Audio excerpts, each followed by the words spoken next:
My name is Virginia Moore, and I'm 25 years old.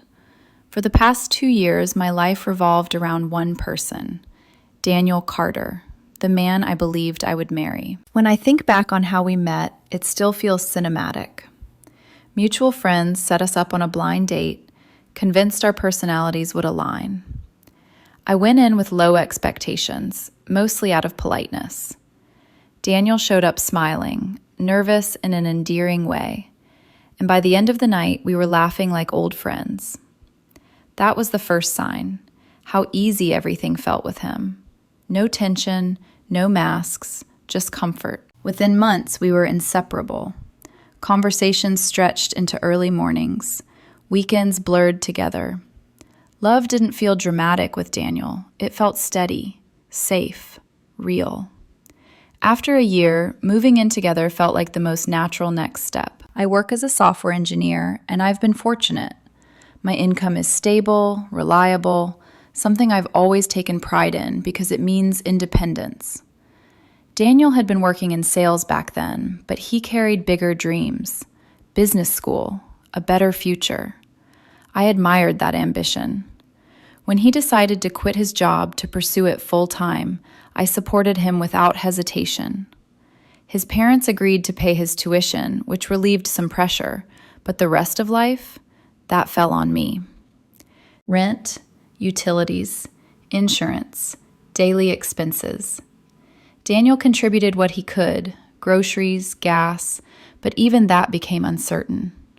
Still, I never saw it as a burden. I loved him. I believed in him. And I trusted that this was temporary. That once he graduated, we'd rebalance, standing on equal ground again. That trust made everything feel worth it. I didn't see him as someone I was carrying. I saw him as my future husband. For months, I planned the proposal. Not because I felt obligated, but because I wanted to. I saved quietly, carefully, choosing a ring that symbolized not extravagance, but commitment.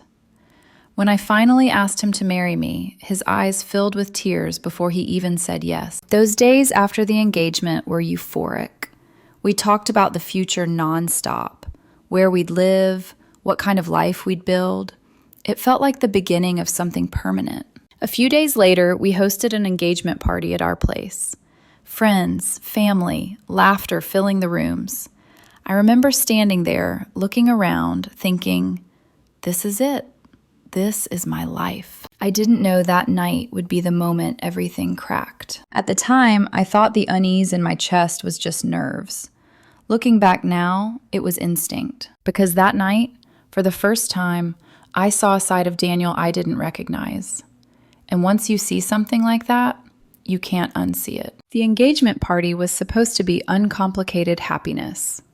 That was the word I kept repeating in my head as I moved through the living room, accepting hugs, answering the same congratulations over and over, smiling until my cheeks hurt. Our apartment felt smaller than usual, filled with overlapping conversations, the clink of glasses, music humming softly in the background. My parents were there, Daniel's parents were there, friends from every chapter of our lives squeezed together like witnesses to a promise we had just made. I was standing with my mother near the kitchen island when I noticed Daniel watching me from across the room. Not smiling, not relaxed. There was a tightness in his posture that made my stomach dip slightly. When our eyes met, he gestured for me to come over. "I need to talk to you," he said quietly, already turning away. I assumed he wanted a private moment. Maybe nerves, maybe something small. I followed him down the hallway toward our bedroom, expecting the door to close behind us. It didn't. When I stepped inside, I realized Daniel wasn't alone. Sitting on the edge of our bed and leaning against the dresser were his closest friends, 5 of them, the same group he'd known since college. I froze for half a second, confused, my brain scrambling to catch up. Why were they here? They all looked at me at once, expressions alert, expectant. The room felt tighter than the rest of the apartment, the air heavier. This wasn't a conversation. This was a setup. Daniel cleared his throat. "We were just talking about something," he said. "About before the wedding." I forced a smile, trying to shake off the unease creeping up my spine. Okay? He took my hand, squeezing it lightly, but the gesture felt rehearsed. So, the guys and I have been planning a bachelor trip. That at least didn't surprise me. I exhaled, relief slipping in. That's fine, I said easily. Of course you should do something. I figured you would. Some of his friends nodded, already grinning. Daniel's shoulders relaxed, just a little. Yeah, he asked. You're okay with it? Why wouldn't I be, I said. I trust you. Go have fun. I meant it, truly. I'd imagined something simple, maybe a long weekend, nothing excessive. Something comparable to the low-key celebration I'd been planning with my own friends. Daniel smiled, but it didn't reach his eyes. That's great, he said, then paused. Because we were hoping you'd help us out with it. Help us out. The phrase landed strangely. How? I asked, still smiling, still unaware of what was coming. He took a breath. Well, we were thinking of doing a full week, somewhere tropical, beachfront, nice resort. He gestured vaguely, as if the details were still forming. And since I'm not working right now, and I can't really ask my parents, they're already paying for school, we thought it made sense for you to cover it. The room went silent. I blinked. Cover what? The trip, one of his friends said casually. Flights, hotel, activities, for all of us. For a moment, I honestly thought I'd misheard. My mind replayed the words, trying to rearrange them into something that made sense. When it didn't, my chest tightened. All of you? I repeated. Daniel nodded, as if this were the most reasonable thing in the world. I'll pay you back, he added quickly. Once I get a job after graduation. This is just temporary. I looked around the room. Every single one of them was watching me now, waiting, measuring my reaction. I felt like I was standing under a spotlight I hadn't agreed to step into. My thoughts raced. Flights, a week-long stay, a luxury resort, 5 people. The number formed instantly in my head, sharp and alarming. That wasn't disposable income. That was savings. The kind of savings I'd been building for emergencies, for a wedding, for our future. I slowly pulled my hand back from Daniel's. I don't think I'm comfortable with that, I said carefully. The shift was immediate. Faces stiffened. Smiles disappeared. What do you mean? Daniel asked. I mean, I said, choosing my words with care. I support you having a bachelor trip. I just don't feel okay funding something that big, especially for everyone. One of his friends frowned. Another crossed his arms. But you can afford it, someone muttered. Daniel's jaw tightened. It's just one trip, Virginia. Just one trip. I'm already covering everything at home, I said quietly. Rent, bills, all of it. This would mean dipping into savings I really don't want to touch. You're acting like I'm asking for something outrageous, he said, his voice sharpening. I told you I'd pay you back. And until then, I asked, I'd be out a huge amount of money. The tension spilled out of the room with us when Daniel followed me into the living area, still talking, still pushing. Guests turned to look, conversations paused. You're really saying no? He asked, louder now. I felt heat rise in my chest. I'm saying I can't do this. And that's when his voice changed completely. You're being selfish, he said, eyes flashing. This is important to me, to us. Instead, I stood there, realizing something I hadn't before. This wasn't about a trip. This was about entitlement. And it was happening in front of everyone. I tried to de-escalate it. I really did. I lowered my voice, leaned closer to Daniel, and said, Can we not do this here? Please, let's talk later. But once a moment like that gains momentum, it doesn't slow down. It detonates. You're embarrassed to talk about it now? He shot back. Funny. You weren't embarrassed shutting me down in front of my friends. That wasn't true, and the injustice of it made my throat tighten. I glanced around the room. My parents had gone quiet. His mother's smile had frozen into something brittle. Conversations died off one by one until the entire apartment felt like it was holding its breath. This isn't the time, I said again, trying to keep my composure. We're supposed to be celebrating. Daniel laughed, sharp and humorless. Easy for you to say. You already got what you wanted. That's when it hit me. This wasn't just frustration. It was resentment. "You make enough money," he continued, his voice rising. "You could pay for this without even feeling it, and you're choosing not to. What does that say about you?" A few guests shifted uncomfortably.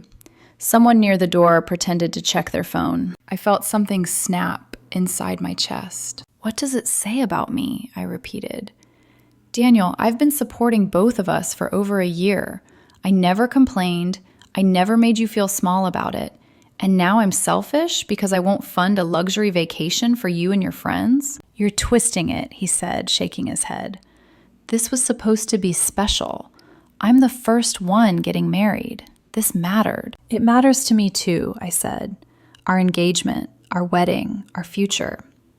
"Then why won't you prove it?" he demanded. The word prove echoed in my mind, ugly and heavy. Love wasn't supposed to be a transaction. I felt exposed, like every sacrifice I'd made had suddenly been rebranded as an obligation. I could hear my own heartbeat. My hands were trembling now. "I am proving it," I said, my voice cracking despite my effort to stay calm. "Every month, every bill, every day I show up and take care of us." "And that gives you the right to control me?" he shouted. That was it. The room erupted into whispers. Someone gasped softly. I saw my mother stand up, instinctively stepping toward me, but I shook my head at her without looking back. "I'm not controlling you," I said, louder now, unable to stop myself. "I'm setting a boundary." He scoffed. Convenient. I felt the heat rush to my face, anger mixing with humiliation. Months of swallowed frustration rose all at once. "You know what's convenient?" I snapped. "Expecting me to bankroll your life and still call me selfish when I say no." The words were out before I could soften them. Daniel's face went pale. "So that's how you see me?" "I see what's happening right now," I said, "and I don't recognize us anymore." There was a long, terrible pause. Then I said the thing that ended everything. "If this is who you think I am, maybe we shouldn't be together." The silence that followed was absolute. Daniel stared at me like I'd slapped him. His eyes filled instantly, shock giving way to hurt. For a second, I thought he might argue again, but instead, his shoulders collapsed. "Fine," he whispered. He turned and walked straight out of the apartment. The door slammed hard enough to rattle the walls. No one moved. A few seconds later, someone cleared their throat, then another. People started murmuring apologies, making excuses. The party dissolved around me in fragments, half-finished drinks, untouched food, awkward hugs. Daniel's parents approached me before leaving. His mother looked devastated. "I'm so sorry," she said quietly. "This shouldn't have happened tonight." I nodded, unable to speak. When the door finally closed behind the last guest, the apartment felt enormous, empty. I sat on the edge of the couch, still in the dress I'd chosen so carefully, staring at the dark screen of my phone. I waited. For a call, for a text, for anything. Nothing came. That night I didn't sleep. I replayed every word, every look, wondering where the line between love and obligation had blurred, and when I'd stopped noticing. By morning, the silence had become unbearable. And then his parents called. I was already awake when my phone rang. I hadn't slept, just drifted in and out of shallow half-dreams, my mind replaying the same scene on an endless loop. Daniel's voice, the look on his face, the door slamming shut. Every time I closed my eyes, I saw it again. When I saw his mother's name on the screen, my chest tightened. I answered anyway. "Virginia," she said gently, as if I might break apart at any second. "We need to talk." She didn't ask how I was. She didn't ask if I'd slept. She went straight into it. They'd spoken to Daniel. He was staying at a hotel. He was hurt. He felt humiliated. He felt abandoned. Each sentence landed like a quiet accusation, even though her tone remained soft. His father took over the call a moment later, more direct, more practical. He explained what I already knew, that Daniel wasn't in a financial position to live independently right now, that business school was demanding, that the hotel stay wasn't sustainable. "We were hoping," he said carefully, "that you might talk to him, bring him home." Home. The words sat strangely between us. Was it still home if only one of us was there? They went on to explain what they believed was the real issue. Daniel's insecurity around his friends, how they came from wealthier families, how he'd always felt the need to prove he was just as successful, just as worthy. This has been a pattern, his mother admitted. Since college, we thought he'd grown out of it. I listened, gripping my phone so tightly my fingers ached. He doesn't mean to take advantage of you, she added quickly. He just struggles, and you've always been his anchor. There it was. The unspoken expectation. You hold him steady. You carry him through. You fix this. I love him, I said quietly, but last night, that wasn't okay. We know, she replied. But is it worth throwing everything away? After the call ended, I sat in silence, staring at the wall. Their words echoed in my head, blending with my own doubts. Had I gone too far? Should I have followed him?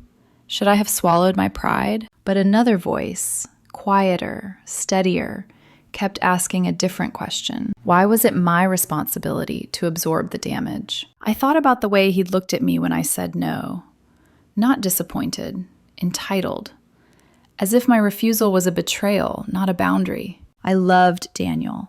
That truth didn't disappear overnight, but love didn't erase the way he'd turned our engagement into a transaction, or how quickly he'd weaponized my support against me. By the end of the day, I knew one thing. I couldn't move forward without clarity. So I sent the message I'd been avoiding all day. We need to talk. I stared at the screen after it sent, my heart pounding, bracing myself for whatever came next. Minutes passed, then hours. Finally, my phone buzzed. Daniel agreed to meet me for lunch the next day near my office. Neutral ground, controlled time, practical. The way he phrased it was polite, distant, careful. I should have been relieved. Instead, a hollow ache settled in my chest because something told me this conversation wouldn't fix anything. It would end it. I barely tasted my coffee that morning. Every minute felt stretched, distorted by anticipation. I kept rehearsing what I might say, what I wouldn't say, telling myself I wasn't going into this to beg or apologize. I just needed answers, closure, something solid to stand on. Daniel arrived exactly on time. He looked tired, thinner, like someone who hadn't slept much either. When our eyes met, there was a flicker of familiarity, quickly buried beneath something more guarded. We ordered, exchanged polite small talk, the kind strangers make when they're afraid of saying the wrong thing. Finally, the space between us filled with what we were both avoiding. I read everything, he said quietly. My stomach dropped. Everything? The post, he clarified. Your perspective, how you felt. I nodded, unsure what to say. I didn't like what I saw, he continued. Not of you, of myself. That wasn't what I expected. He took a breath. I was wrong. About the trip. About the way I handled it. About putting you on the spot like that. Relief washed through me, followed immediately by caution. Apologies were words. I needed more than that. But, he said, and my chest tightened at the sound of it, I also realized something else. He reached into his pocket and placed the ring on the table between us. I can't be with you like this, he said. Not while I'm still leaning on you. Or my parents. I need to figure out who I am without that. The room felt suddenly too bright. I don't want to resent you, he continued. And I don't want you to feel like you're carrying me. That's not fair to either of us. I stared at the ring, my throat burning. So this is it, I said softly. He nodded. I think it has to be. There was no anger in his voice, no blame, just exhaustion and something that felt like resolve. We talked for a while after that, about the good moments, about how much we'd meant to each other. He thanked me for everything I'd done, said he'd never forget it. I didn't know how to respond, so I smiled. It felt hollow, but it was all I had. When we stood to leave, he hugged me. A real hug. The kind you give someone you still love, but can't hold on to anymore. I hope one day we can talk again, he said. Me too, I replied. But as I watched him walk away, I knew something inside me had already accepted the truth. This wasn't a pause. It was goodbye. Stop. Letting go without hate. I didn't cry while we were together, not at the table, not when he placed the ring between us, not even when we hugged goodbye. I stayed composed through it all, holding myself together with a kind of quiet discipline I didn't know I had. It wasn't until I walked back into my office that everything unraveled. I made it as far as the restroom before the weight of it all came crashing down. The tears came fast, burning, unstoppable. I pressed my palm to my mouth to keep myself quiet, staring at my reflection, eyes red, face tight, someone I barely recognized. This was the end of the best relationship I'd ever had. And it wasn't because we didn't love each other. That was the hardest part. Over the next few days, Daniel came by once to collect his things. He moved carefully through the apartment, respectful, almost hesitant, like a guest instead of someone who used to live there. We didn't talk much. There was nothing left to say that hadn't already been said. After he left, the apartment felt different, quieter, lighter somehow, and that realization filled me with guilt before I could stop it. I thought a lot about what his parents had said, about responsibility, about sacrifice, about how easily love can slide into obligation when no one is paying attention. I thought about all the moments I'd brushed aside discomfort because I believed commitment meant endurance. It doesn't. It means honesty. It means boundaries. It means choosing each other without keeping score. One thing surprised me in the aftermath. Daniel's friends reached out, not to me, but to him. They were the ones who told him he'd crossed a line, who reminded him that friendship didn't mean entitlement, and love didn't mean someone owed you their stability. I'd misjudged them, and I'd misjudged how much of Daniel's struggle came from himself, not the people around him. We didn't end things with shouting or revenge or dramatic ultimatums. We ended them with clarity, with sadness, with dignity. Sometimes that hurts more. I still miss him. I probably will for a long time. But I don't regret walking away, because love shouldn't require shrinking yourself to keep someone else comfortable. If we ever find our way back to each other, it will be as equals. And if we don't, then this ending, painful as it is, was still the right one.